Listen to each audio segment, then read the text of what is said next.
तो अभी हम बात कर रहे हैं what will happen when object is moving. Okay, so in this case we can also find the velocity of image. Okay, so velocity, what is next topic? Velocity of image in plane mirror. अभी हम plane mirror की बात कर रहे हैं. Plane mirror when object is moving. अगर object moving है तो, और अभी हम सिंपल केस देख रहे हैं जब वो टूवर्ड्स द मिरर या away from the mirror move कर रहा है. एक स्पेशल केस ही उसका ले रहा है. ठीक है, ऐसा रैंडम मोशन की बात नहीं कर रहे. तो यहाँ पर सिंपल सा कॉन्सेप्ट फार्मूला हम डिराइव करेंगे. फार्मूला का समझना बहुत इजी है. ये कोई प्लेन मिरर है ना, ये कोई प्लेन मिरर है और इससे मिरर, इस मिरर के रिस्पेक्ट में, इस मिरर के रिस्पेक्ट में कोई ऑब्जेक्ट मान लेते हैं, कोई ऑब्जेक्ट मान लेते हैं x डिस्टेंस पर है. ठीक है, तो इसको हम कहेंगे x of o with respect to m, है ना. मतलब कि position of object with respect to mirror, with respect to mirror, position of object with respect to mirror. okay, अब हमको पता है ये जो ऑब्जेक्ट XOM डिस्टेंस पे रखा हुआ है उतनी ही डिस्टेंस पर इमेज बनता है. ठीक है, है समझ में. XIM, what is XIM? It is the position of image with respect to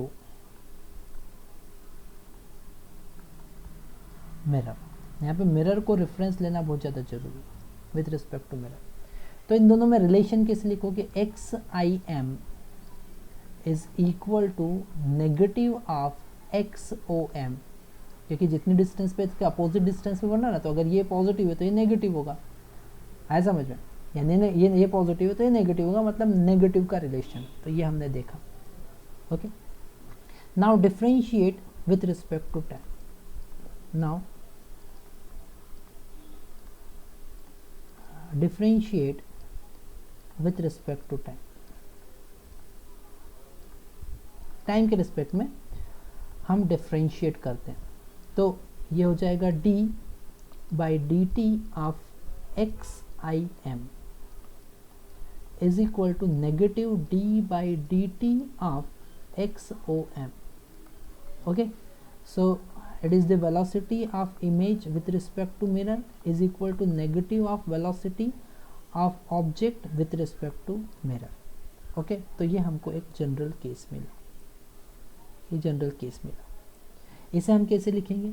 इसे और थोड़ा सा एक्सपांड करें. मतलब velocity of image minus velocity of mirror is equal to negative of velocity of object minus velocity of mirror.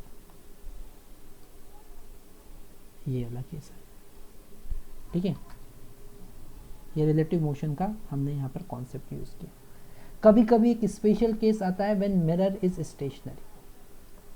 When mirror is stationery,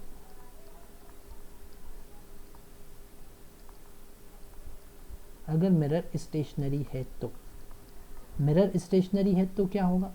velocity of mirror is equal to 0. तो velocity of image minus velocity of mirror is equal to negative of velocity of minus object minus velocity of mirror हमको पता है. तो velocity of mirror तो 0, मतलब velocity of object image is equal to negative of velocity of object. मतलब कि इस mirror में के सामने ऑब्जेक्ट जितनी वेलोसिटी से मूव करेगा उतनी वेलोसिटी से इमेज भी मूव करेगी.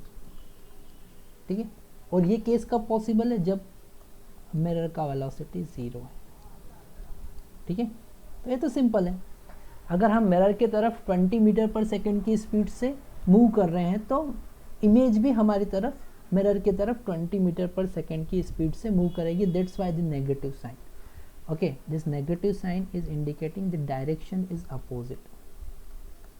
Direction is opposite.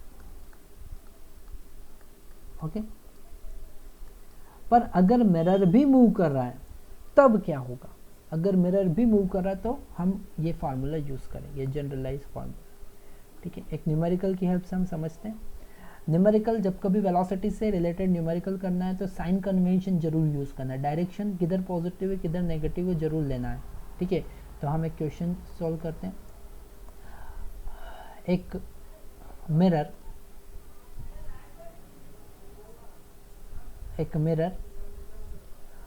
जिसका वेलोसिटी 5 मीटर पर सेकेंड है.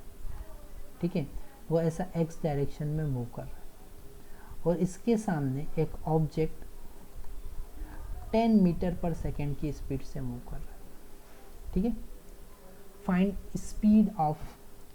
Speed of image with respect to ground. Find speed of image का स्पीड कितना होना है वो हमको कैलकुलेट करना है. ठीक है, तो यहाँ पर साइन कन्वेंशन लेना बहुत ज़्यादा जरूरी है. ठीक है, आपने पॉजिटिव एक्स डायरेक्शन को पॉजिटिव लिया है. ठीक है, तो इसका जो अपोजिट डायरेक्शन होगा वो ऑटोमेटिकली नेगेटिव हो जाएगा.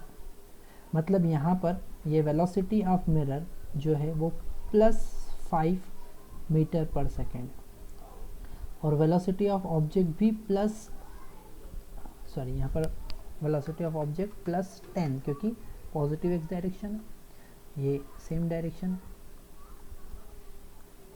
ओके, तो 10 मीटर पर सेकेंड. इतना समझ में आया.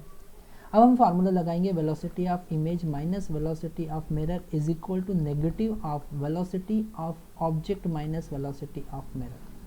ठीक है, साइन कन्वेंशन लेना बहुत ज़्यादा जरूरी, नहीं तो गड़बड़ हो जाएगी. So it is VI we have to find. VM is equal to 5, okay, +5 minus VO is the +10 minus VM is equal to +5. ऐसे सॉल्व करेंगे तो VI minus 5 which is equal to negative, ये हो जाएगा 5 तो -5 मिलेगा. VI is equal to हमको मिला, कैंसिल हो गया, ये तो कैंसिल हो गया मतलब 0. मतलब इमेज वहीं का वहीं रहेगा, कहीं मूव नहीं करेगा. ओके, इसका जो भी इमेज होगा वो स्टेशनरी होगा.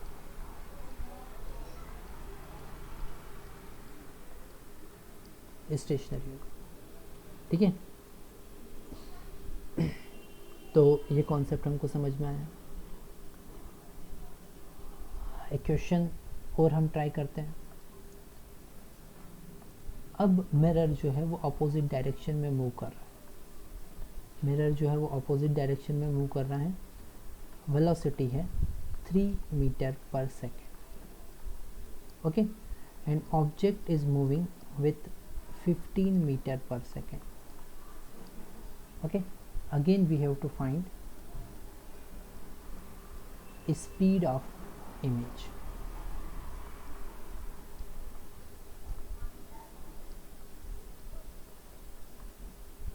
फिर साइन कन्वेंशन लेना है, तो साइन कन्वेंशन तो अब हमको समझ में आ गया.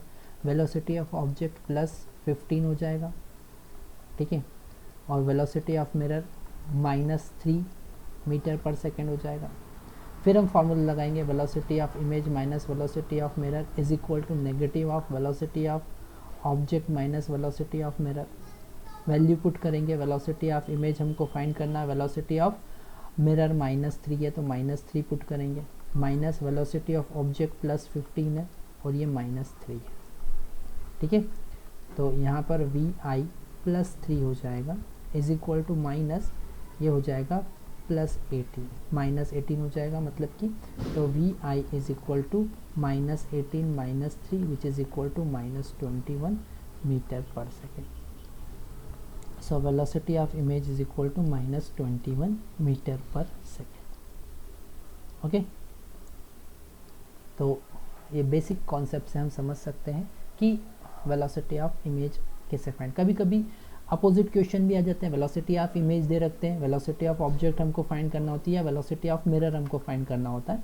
तो वो फार्मूला अगर आपको समझ में आता है, साइन कन्वेंशन अगर समझ में आता है, तो सब कुछ समझ में आएगा। ठीक है, थैंक यू।